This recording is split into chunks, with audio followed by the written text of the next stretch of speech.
Мұқағали Мақатаев. Қара сазым, мен бақыттымын, бақытты жерде туылдым. Айналайын қара саз, қасиетіңнен суыным. Сенің әрбір бұлағың, менің әрбір қан тамырым емес пе? Қасиетті торағым, қасиетіңнен суыным.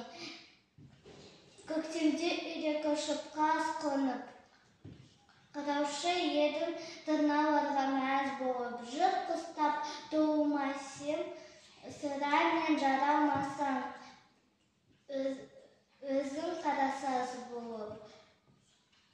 Сынап жатқан жасыл тауды көлденең, алғаш рет ес білгенде көргем, асқар таудың ар жағына ел бар деп, әжем айтса әйсі білек сенбегем.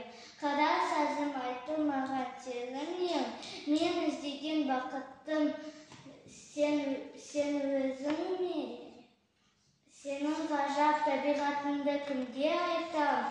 Кім құматса өзің көрсін көзімен.